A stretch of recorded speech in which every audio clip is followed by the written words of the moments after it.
Hey, what's up, guys? Welcome back to Guys That Match. This is Hunter and Shane. Say what's up, Shane. What's up, nerds?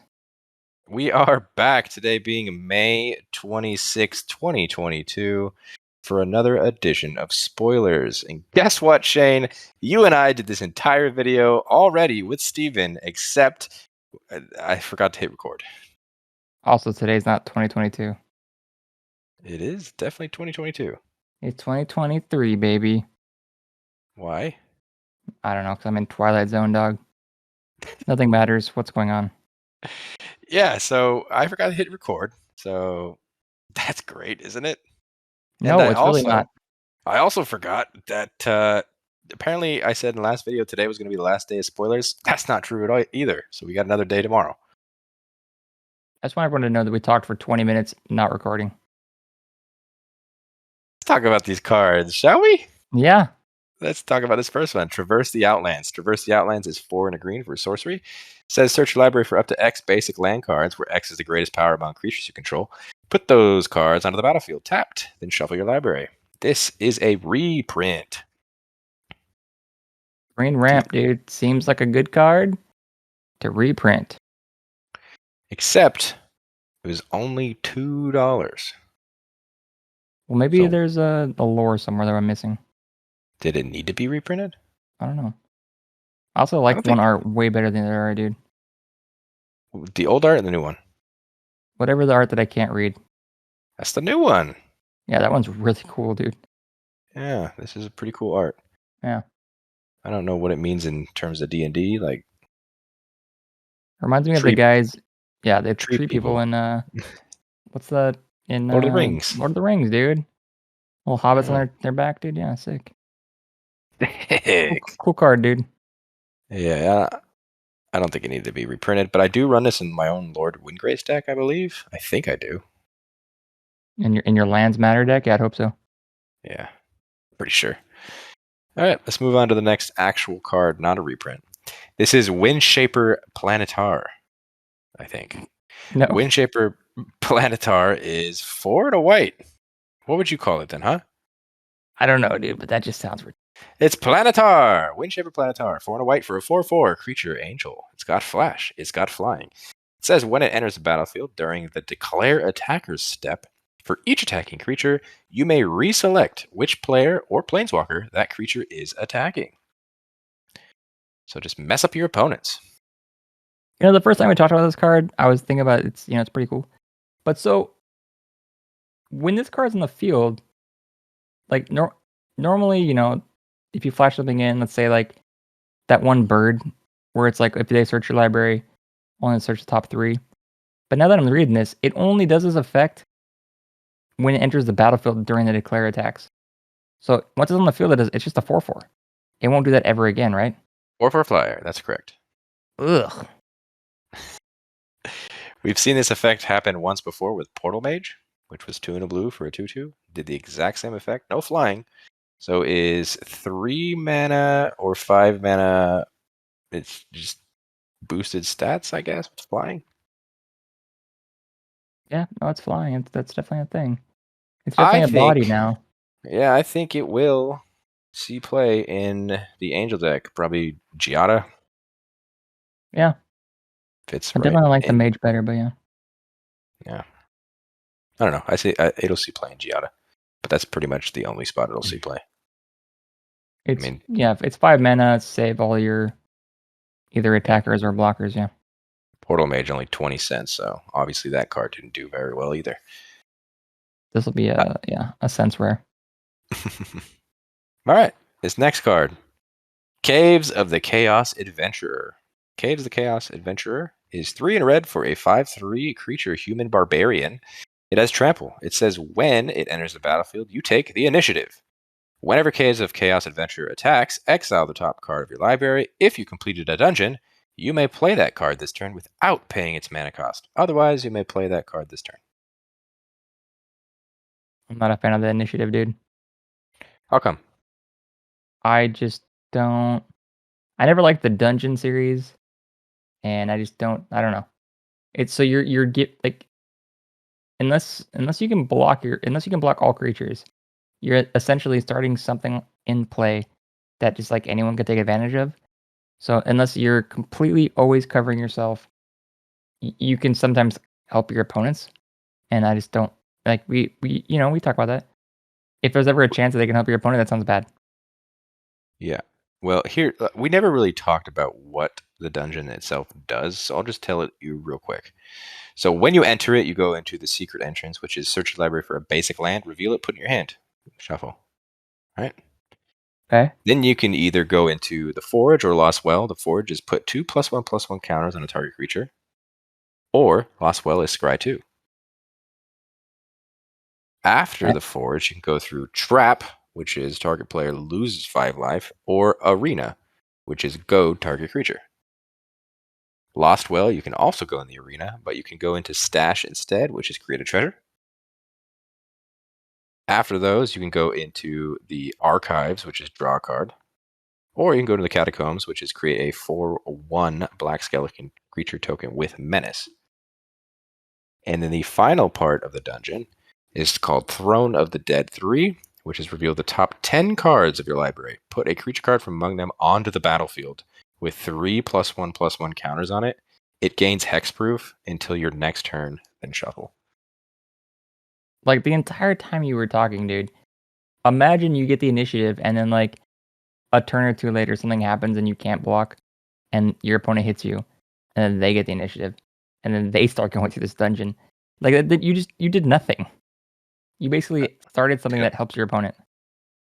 No. They start from the beginning. They don't start Right. from where you started. Right, but Or if you can't stopped. like I'm imagining that if you can't stop them from attacking, then you probably can't attack them to get it back.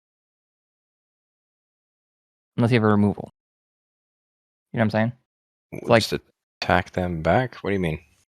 so if they're attacking you and getting the initiative, they already clearly have more attackers on board. I guess it's a possibility. I mean, it depends on what kind of deck you're running. Like if you're running like a trample, like this card, you Yeah, get it back. I don't like it. It just seems weird, dude. Yeah, it is very weird. But there is a card we're going to be talking about soon that I am kind of a fan of with the initiative thing. But let's move on. Probably this next card you love, dude. Barroom Brawl is 1 and a green for a sorcery. It says target creature you control fights target creature the opponent to your left controls. Then that player may copy this spell and choose new targets for the copy. Essentially, this card just keeps moving around the table until someone says no more. Yeah, this card's bad, dude. This card's very bad. I don't want to spend 2 mana to fight something that I can't control. Like 100%. I want to attack the person to my right, but I can't do that with this card. And then that person that gets attacked on the left is just like, nah, I'm good. I don't know. I just feel like if everyone keeps it going, the person to your right is gonna attack you. So like you're gonna be the last person to get attacked. Seems If it stupid. keeps going. Yeah. Yeah, you're right, but it could. I don't know, because like I said before, that when we weren't recording, that person to the left has now been attacked. Maybe you attacked a creature down. Maybe you can tell someone at the table, hey, I'm going to deal this much damage. Do you have a damage spell that can do an additional amount of damage? I don't know. I feel like if you're fighting a creature, dude, the creature you're fighting, in my opinion, you're not gonna not kill the creature you're fighting. True. So unless they only have one, if so, okay, you're right. If the person to your left has one creature, then it stops and you're chilling. So I guess that makes sense. Yeah. I don't know. Bad card is bad. Well, I guess it could be good. Now that I'm thinking about it, if there's one creature on the field you're fighting, sure, could be good. Only to the person to your left, though. Right. The person to your left you're fighting, one creature, it ends, boom, done. Still seems bad. I'll give it to you. This next card is Altar of Bhaal. Altar of Bhaal is an adventure card, so this first part of the adventure is Bone Offering, which is 2 and a black for a sorcery that states, create a tapped 4/1 black skeleton creature token with Menace. You can then play this Altar of Bhaal after or before, depending on whatever you want, which is 1 and a black for an artifact. It has an ability where you can pay 2 and a black, tap it, exile a creature you control, return target creature card from your graveyard to the battlefield. Activate only as a sorcery. This is a very powerful effect. It is. It is very powerful. When we first talked, I was just saying like, it just seems like it's like pay 3, then pay 2, then pay 3 and tap. Like it's just, if you do want to play the first part, so like if you don't have a creature on the field to sacrifice, you play the first part, then you play the actual cost, then you play like it just seems like you're going through 13 million hoops. I If mean, not, sure, you just pay for 2. yeah, all you have to do is just pay for the 5. This is a 5 mana Yeah. Reanimator spell. True. You If you just have bring a back something that's enormous. Yep, 100%. Just entomb it or something. It just seems weird though, like on like the face, you're paying a shitload to do something, but yeah, you hopefully will have something set up. I honestly do not care about the bone offering part at all on this card. It's true. Could care less. And dude, the fact that it's tapped, like what the fuck? Yeah, it comes in tapped, which is awful.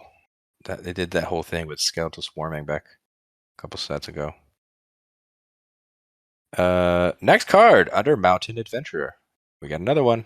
Undermountain Adventurer is 3 and a green for a 3/4 creature giant warrior. It has vigilance. It also says when it enters the battlefield, you take the initiative. You can tap it to add 2 green, or if you've completed a dungeon, add 6 green instead. Now, this is the card I was talking about where I think the initiative is really good. I think earlier I said that this probably is the only card I care about with the whole like completing a dungeon, because it's pretty nuts.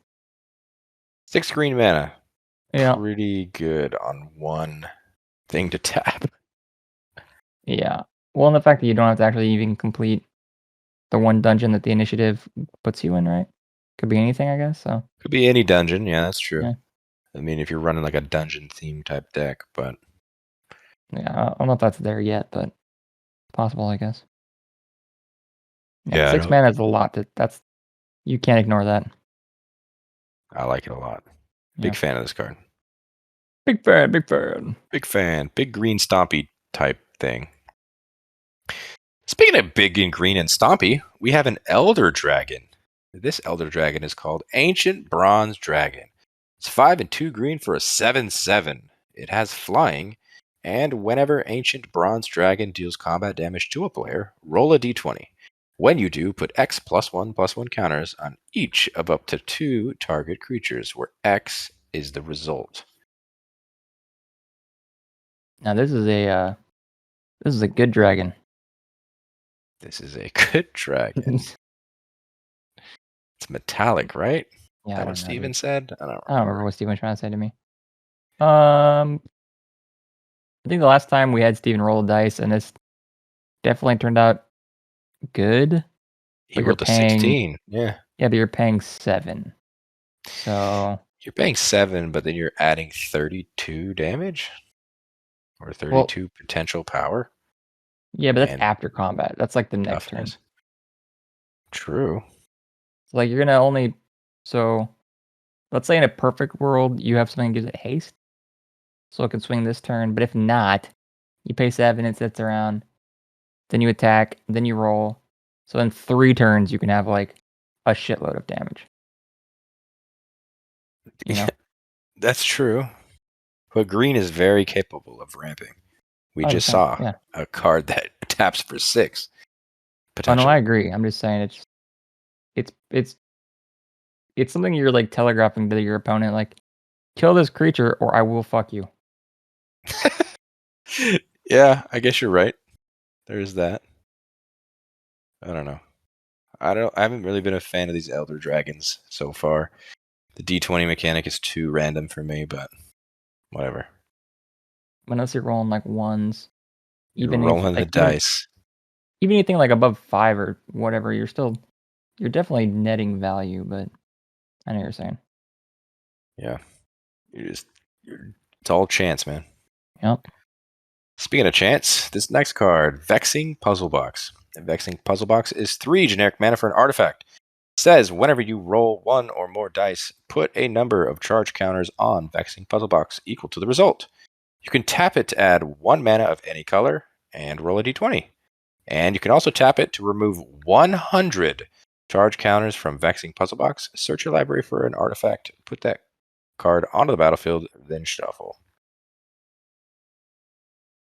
You got to get a lot of charge counters to make that one true. effect. Yeah, but hear me out, dude. Now that I'm thinking about this again. Okay. 5-color dragon. You put Mhm. every elder dragon in. Okay. The puzzle, it adds one of any color. So that's Right. color. That's mana fixing for 5-color. And then you put shit that just makes your dragons, I guess, unblockable and big. I don't know. I mean, like we talked about how this seems cool. The fact that you get the mana and then the rolling is like on the side, right? That's cool. It's an added bonus, but 3 mana for 1 mana? I don't know. Yeah, in a perfect world, let's just say you only have this card out 5 turns, you can get a artifact. If you roll You must, 20s. how many artifacts win the game on the spot? I'm not sure. The Yeah. David question. Because I don't think there's that many, and especially where you have to get 100 charge counters to get one artifact. I mean, It's unless there's like crazy to me. if there's like an artifact that goes and like gets an artifact. I mean, there's got to be that, right? Like there are 100% artifact decks that can like search up an artifact and then win. I just don't know what they Yeah. are. Yeah, you compare this thing with like foreign collects, where whatever you roll, you double it. Yeah, sure. I don't know, man. It doesn't seem good to me though. I mean, 3 mana for a rock that goes any color. It's not the worst. Like, isn't 2 mana normally like the tap for any color? So you're adding 1 mana and then you're rolling, I guess. Doesn't seem that bad. Adding a mana to roll. I don't know. I don't know either. Let's move on. This next card, Sculpted Sunburst. Sculpted Sunburst is 3 and 2 white for a sorcery. It says choose a creature you control.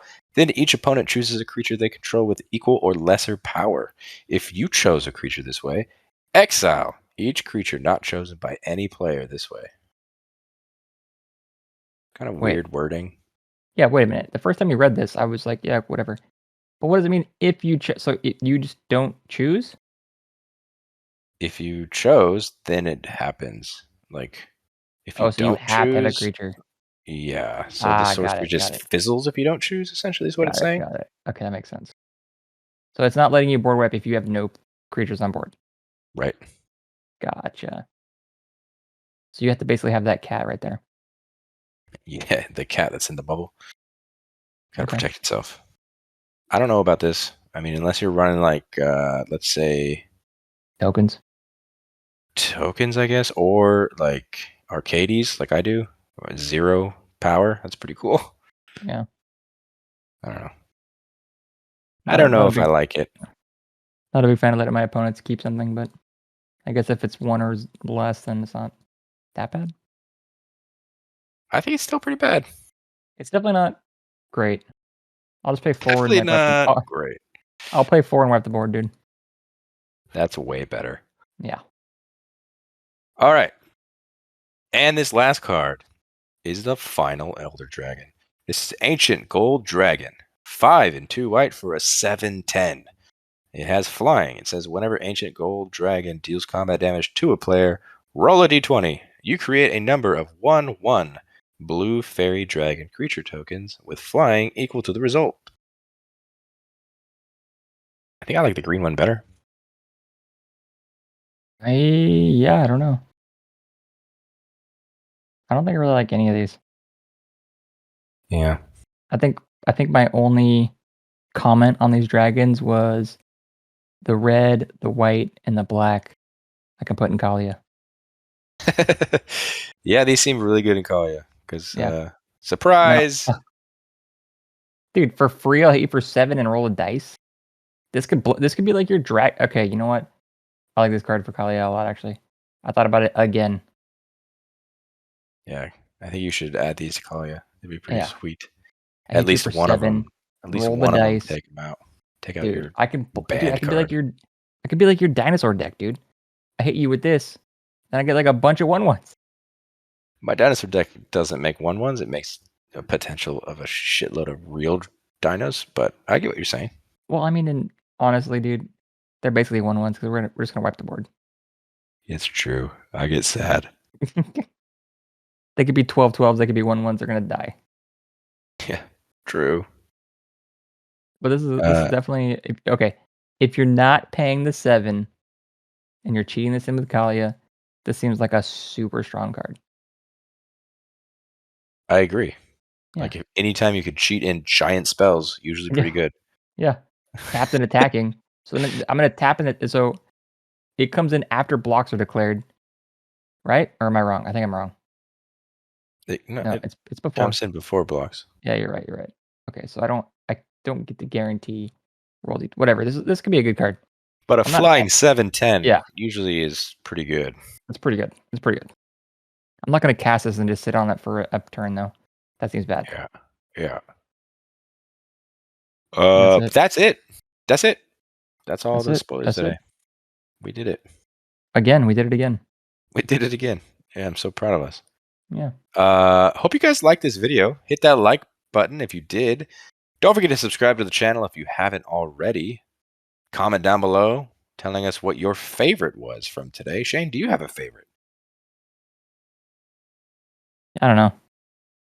I like Probably the dragon, dude. You like one of the dragons? I like Altar of Bhaal. Altar of Bhaal is pretty good. I think it's a really powerful effect. I think I can't pick that though. It's too strong. Too strong. Gotta go with Too one strong. of the ones you could cheat in with Kalia. Yeah. Well, yeah. But yeah. Don't forget to follow us on our Instagram. If you're wondering about all the commons and uncommons from this set, we post all of them daily. We will see you guys tomorrow for the final spoiler season where we will break down the rest of the rares, the top 3 cards of the entire set from their subreddit, and your number 1 liked card on our Instagram. So if you aren't following us on Instagram, go like a card that you thought was awesome from this whole spoiler season, and maybe we'll talk about it in tomorrow's video. Don't forget to follow us on Twitter as well. That's at Guys That Magic 2. And until next time, hope you guys have a great rest of your day. Peace. Later.